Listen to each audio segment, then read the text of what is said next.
Alright, so quickly here are the levels I would be looking for reactions to for the week of January 19th. Uh, obviously, the word for the week is caution, and we could see very little movement or big volatility. Basically, I'm going to be waiting for the most part this week. My entries or the levels I'm looking at are decidedly risk off in most cases, except for a couple pairs. So let's look at the levels. Pound New Zealand dollar, the New Zealand dollar and AUD could potentially get drug around by gold. So the levels that I'm looking at for pound NZD are first the weekly pivot, the 4-hour 55, and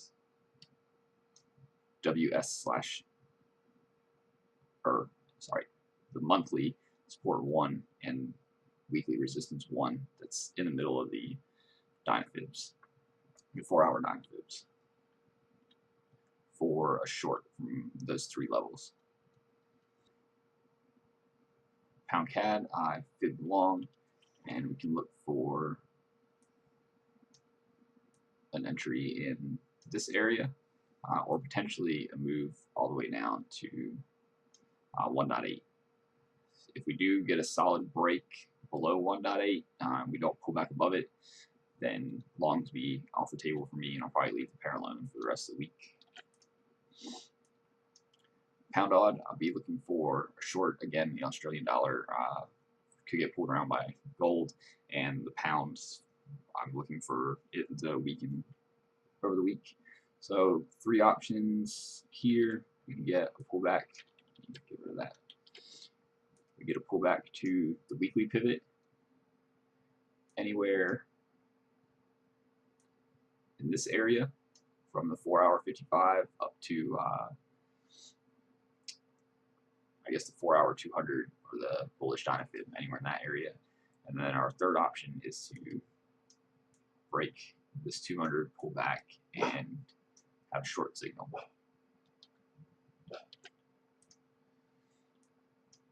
Pound yen, looking for a pullback to WR1 or the 4-hour 55, or the same setup with the 200, a break, pullback, and then a signal short.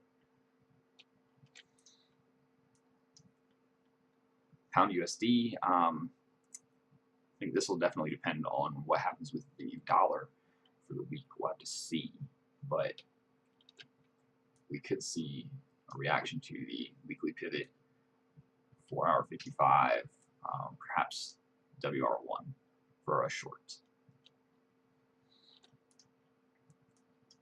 Euro New Zealand dollar, looking for a short here as well from the weekly pivot or the 4-hour 55 WR1 area. Euro CAD, another short. We have the weekly pivot, and you can see where our 50% fib is. It's been an SR level, and we should see the 4-hour 55 coming down into that level as well.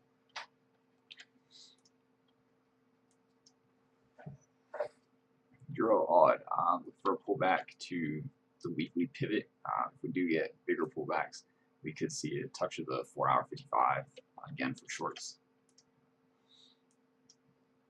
Euro yen, more shorts, weekly pivot, 4-hour 55. Same story on a lot of pairs, but extra cautious this week and solid confirmation. All right, AUD New Zealand dollar. I'm probably not going to be trading this pair, as these are two of the currencies that could potentially be pulled around by other markets, mainly gold, and we could just be stuck between 104.70 and the daily 55. So off the table for me this week.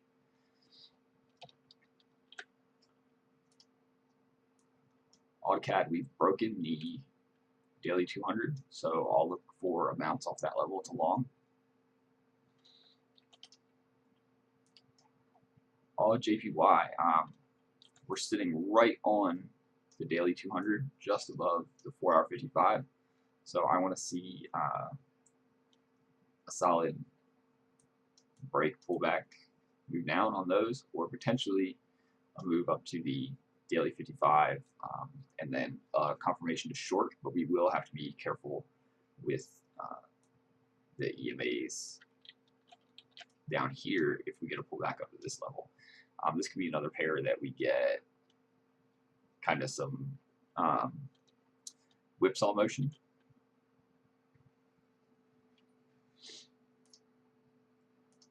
That I say that because odd could get pulled up by gold, and if we're in a continue decidedly risk off for the week, then the yen would be strengthening, and gold is likely to strengthen as well. So we could just see swings back and forth here. Again, probably a pair to avoid if you're going to trade the yen. This is probably not the pair to trade it against. AUD USD, we're in kind of a tricky place here because normally we would set up very well for a short from either the 4-hour 200 or the daily 55. But we'll have to see what happens with gold and the dollar this week and whether or not the Australian dollar is going to follow gold. All right, New Zealand dollar CAD, we have the weekly pivot down to about WS1 and the 4-hour 55 in between, so I'll be looking for longs in that area. New Zealand dollar JPY, again, this looks like we're in a pretty good area for short right off the daily 55. We've got the 4-hour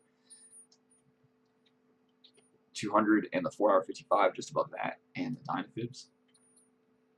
However, again, we could see some swings on this pair back and forth.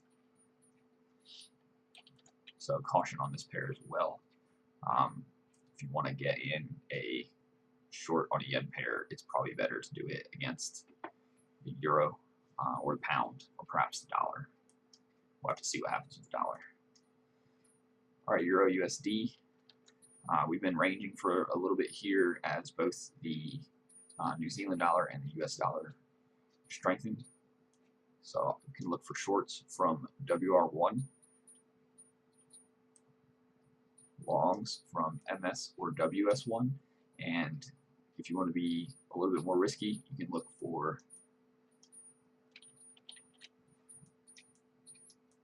these kind of formations to either sides of the EMA, but be careful when we hit our other bounds of the range if you take a trade from the middle.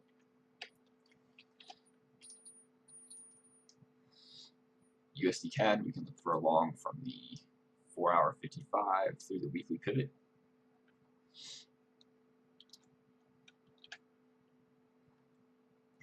If we do break below the 4-hour 55, we can look at the Dynafibs, but we could potentially pull all the way back down to the daily 55 or 4-hour 200. The dollar would have to be decidedly bearish. USD JPY, it looks like since I looked at this pair the first time, we've started to make this move already, but we were sitting right here, right above the super convergence zone that's forming right on the daily 55, and we have started to make our move away from that. So there may be a short on USD JPY coming before London even opens on Monday. So we'll have to see what happens with that. But the weekly pivot was my first level, followed by the 4-hour 200, 4-hour 55 combo, and I will be looking to short. Euro USD, again short, weekly pivot or 4-hour 55 is going to be the two places I want to trade from.